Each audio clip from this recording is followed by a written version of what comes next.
धर्मपाल जी चांदे। आज सरदार साहब तहसील के काम बनराऊ में बाबा साहब अम्बेडकर की प्रतिमा अनावरण कार्यक्रम में इस गांव के बुद्धिजन प्रबुद्ध जो नागरिक युवा साथी कार्यक्रम में पहुंचे हैं, उन सभी को मेरी ओर से जय भीम, नमस्कार। यहाँ से जितने भी साथी पहुंचे हैं वो कुछ ना कुछ इस शख्सियत के बारे में जानते हैं दिल से, तभी इस कार्यक्रम में पहुंचे हैं। बाबा साहब अम्बेडकर पे मैं ना बोलूं, बाबा साहब का जन्म कब हुआ, इन परिस्थितियों में जिए, आज वो महान शख्सियत है, विश्व की सिंबल ऑफ द नॉलेज क्यों बनी, ये सब बातें आप सभी साथी अध्ययन करें, अध्ययन करते भी हैं तो मैं ये कहूँगा कि 99% लोगों की जानकारी में है। लेकिन मैं अभी थोड़ा विषय से हट के बोलूँगा। इस महान शख्सियत को संसार में सिंबल ऑफ द नॉलेज क्यों कहते हैं, इन शख्सियत में ऐसी क्या चीज़ थी और आज के युवा भटकाव की ओर क्यों है? क्या हमने हमारे जीवन में बाबा साहब अम्बेडकर को हमारा आदर्श माना, या मात्र हमने उस मूर्ति के सामने हाथ जोड़ के सलाम कर ली, उसके बाद में उन आदर्शों को जो बाबा साहब के जीवन में हमें दिए थे उनको हमारे जीवन में उतारा? ये बहुत महत्वपूर्ण विषय है। बाबा साहब डॉक्टर अम्बेडकर ने भारत जैसे विशाल देश को एक संविधान दिया और आज वो लोकतांत्रिक प्रक्रिया के अंदर पूरा देश चल रहा है। बाबा साहब अम्बेडकर ने दलित और पिछड़े समाज को प्रतिनिधित्व के आधार पर आरक्षण दिया। आज इस देश के अंदर जो कमज़ोर कम्युनिटी के लोग हैं, चाहे ओबीसी हो, चाहे SC/ST हो, चाहे सामान्य हो, जो आर्थिक आधार पर कमज़ोर है, सबको आरक्षण भी मिला है, वो प्रतिनिधित्व के आधार पर। लेकिन मैं दूसरी दिशा में जा रहा हूँ कि आज वर्तमान में ये जो हम देख रहे हैं 5, 7, 10 वर्षों से कि आज का युवा दिशा भ्रमित है, इसके पीछे रीजन क्या है? इसके पीछे मेरे विचार से छोटा सा रीजन है, शिक्षा। पढ़ना हम चाहते नहीं, हमने लाइफ को कॉपी पेस्ट बना लिया, इधर से इधर मात्र कॉपी पेस्ट करके डाल देंगे। हमें इन महापुरुषों के आदर्शों को जीवन में उतारना पड़ेगा। बाबा साहब अम्बेडकर उन परिस्थितियों में स्कूल से बाहर बैठ के बिना दरी के और पानी और खाने से दूर, अध्यापक भी उन्हें पढ़ाता था तो डंडे के इशारे से हाथ तक नहीं लग सकता था, छू तक नहीं सकता था। उन परिस्थितियों में ये शख्सियत विश्व में सिंबल ऑफ द नॉलेज मात्र एक चीज़ से बड़ी, वो चीज़ थी शिक्षा। आज भारत के अंदर संविधान के अंदर बंधुत्व है, भाईचारा, समानता, ये सब चीज़ें दी हुई है और इसी पे देश चल रहा है, इसी पे सरकारें चल रही है। लेकिन क्या हम लोग वास्तव में इन चीज़ों पे चल रहे हैं? हम लोगों ने एक तय कर लिया कि एक दूसरे की बुराई करो, टांग खिंचाई करो।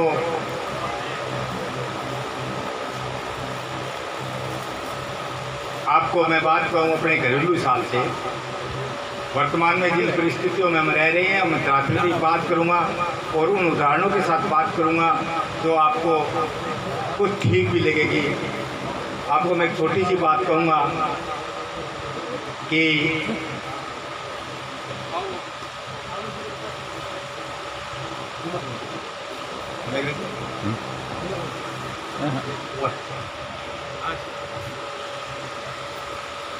पहला मेरे विचार से शब्द है संस्कार।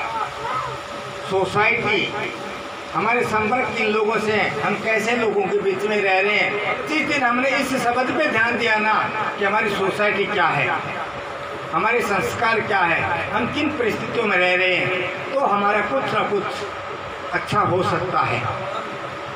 मान लो अपने घर के अंदर महिलाएं झाड़ू निकालती है, उस कचरे को ना उठा करके घर के सामने ही डाल दे।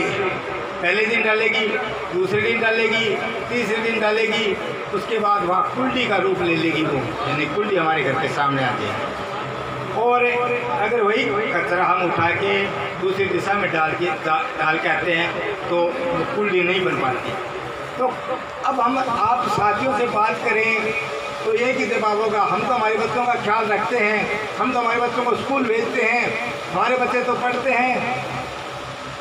मैं दूसरी बात पूछूँगा, बच्चे स्कूल जाते हैं, पढ़ते हैं, सरकार ने भी बड़ी व्यवस्था कर रखी है। अभी मैं बता रहा था कि बोर्ड के जो नंबर दिए हैं वो जैसे थ्रेसर लगा के अनाज निकालते हैं उस तरह। बच्चे स्कूल गए नहीं, नंबर आए हैं 110%। आपको जागना पड़ेगा, मानना पड़ेगा। आपके बच्चों की सोसाइटी क्या है, बच्चे क्या कर रहे हैं, आप बच्चों के माता पिता हो, उन बच्चों के भविष्य की चिंता आपको है। अगर आपने ध्यान नहीं दिया, बच्चों की सोसाइटी गलत हुई, संस्कार गलत हुए, तो निश्चित आने वाले दिनों में हमें वो दिन देखना पड़ेगा जो हमारी पूर्वजों ने देखे थे, यानी गुलामी। रामनारायण जी, सरकार की जो भी मंशा रही है हम उसका और बताओ, कोई विरोध नहीं कर रहे। क्या हथियार से लाग रहे होगे? नहीं, मैं तो गांव में कोरोना काल है, जीएसएस में लाग रहे, सरकारी व्यवस्था ऐसी रही है। कौन एक नाइक चिप को बताओ, सरकार को कोसने से ज्यादा काश हम अपने आप को कोसते कोई होगी कि अपने बच्चे क्या कर रहे हैं, तो इसका रिजल्ट भी आता। मैं आप साथियों से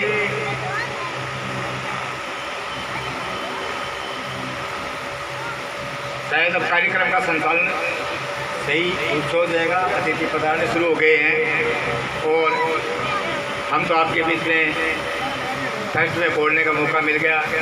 अब मैं चाहूँगा संचालनकर्ताओं से कि अगर आपके पास में कोई मेरी वजह से दूसरा वक्ता डिस्टर्ब हो रहा है तो मैं बेशक मुझे बोल दे।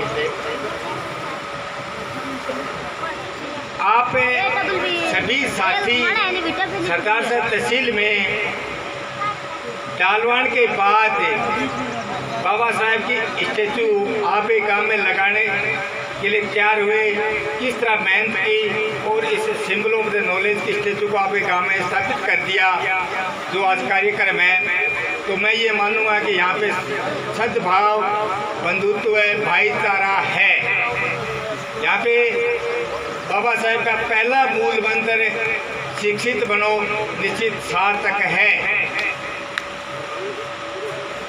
अगर अपना बच्चा ठीक से पढ़ रहा है तो मेरे विचार से शायद वो पड़ोसी के बच्चे का भी ख्याल रखते हैं कि ये पढ़ रहा है कि नहीं पढ़ रहा है।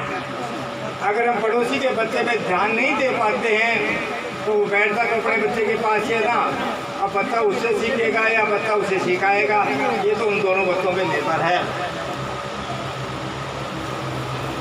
बाबा साहब अम्बेडकर जिन परिस्थितियों में देश को आज़ाद होने के बाद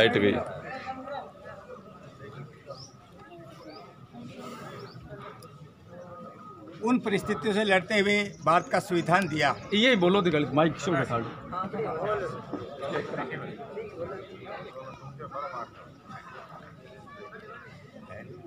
संविधान के अंदर हमारा जो दबा कुचला तबका था उस तबके को आगे बढ़ने के लिए पहला मूल मंत्र दिया था शिक्षित बनो। उसके बाद में शिक्षित बनो, संगठित रहो, संघर्ष करो। आजकल की पीढ़ी भटकाव की ओर है। मुझे कहते हुए शर्म नहीं आती, मैं सत्य कहता हूँ। अगर सत्य कहने के बाद भी कोई अगर बुरा मानता है तो बेशक माने, मुझे कोई ऐतराज़ नहीं है। आज युवा पीढ़ी भटकाव की ओर है। बाबा साहब ने कहा था शिक्षित बनो, संगठित रहो, संघर्ष करो।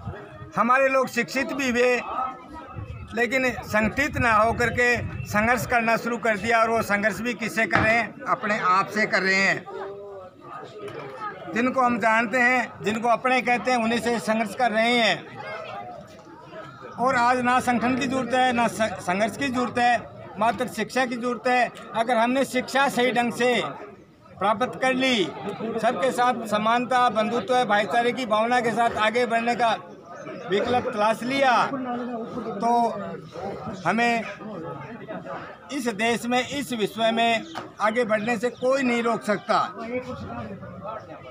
आज हम लोग देख रहे हैं इस देश के अंदर, राजस्थान प्रदेश के अंदर खास तौर से ऐसी घटनाएं हो रही है जिनकी हम चर्चा नहीं कर सकते। कहीं आपस में भाई भाई लड़ रहा है, इनके पीछे जिम्मेवार हम खुद हैं, हमें स्वीकार करना पड़ेगा।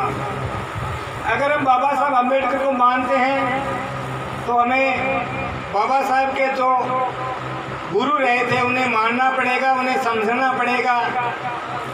बाबा साहब डॉक्टर अम्बेडकर के प्रथम गुरु आध्यात्मिक के तौर पे तथागत बुद्ध थे। तथागत बुद्ध ने एक ही बात कही थी, अप्रतीको भाव।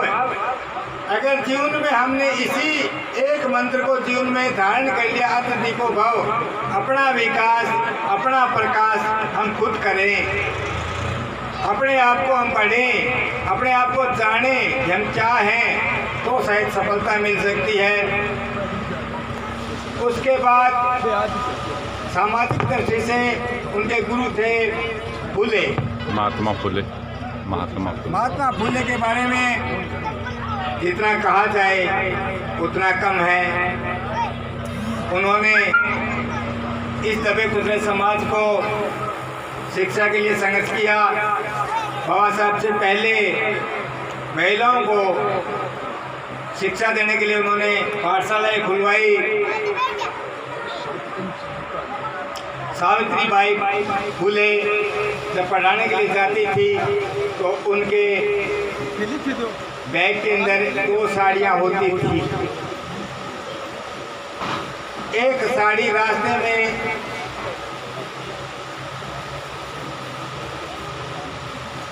उदुल फुदुल दिमाग के समाज के लोग, गंदी मानसिकता, गोबर फेंक के, कीचड़ फेंक के गंदी कर देते थे। और माता सावित्रीबाई फुले स्कूल में जाकर के साड़ी बदलती, बच्चियों को पढ़ाती और उसके बाद वापस वही गंदी साड़ी पहन के बाहर निकल जाती, क्योंकि उन्हें पता था कि वही गोबर दोबारा लोग डालेंगे। इन परिस्थितियों में आज मेरे भारत देश के लोग पढ़े, शिक्षा हासिल की, और आज अगर हम उन चीज़ों पर चर्चा करें तो कोई मतलब नहीं रहता। आज वर्तमान में मैं तो ये मानता हूँ कि मतलब अगर रहता है तो इतना सा रहता है कि मैंने क्या किया जीवन में, बाबा साहब ने ये किया, वो किया, मैंने क्या किया, ये हमें आकलन करना पड़ेगा। अपने आप के मैं पर आते हैं तो मैंने क्या किया, ये आकलन करना पड़ेगा। जब किसी के सामने अखबार रखते हैं, मैं तो पटेड़े को नहीं भाई, अरे पटेड़ों को नहीं टाबरा ना पड़ा दी, पहले काम तो ही करी। यानी अगर आप तो नहीं पढ़े लेकिन आपने पीड़ा महसूस की है कि बिना पढ़े क्या होता है। छोटा सा ही कागज आता है, वो भी अड़ोसी पड़ोसी के पास लेके जाना पड़ता है कि बता इसमें क्या लिखा है।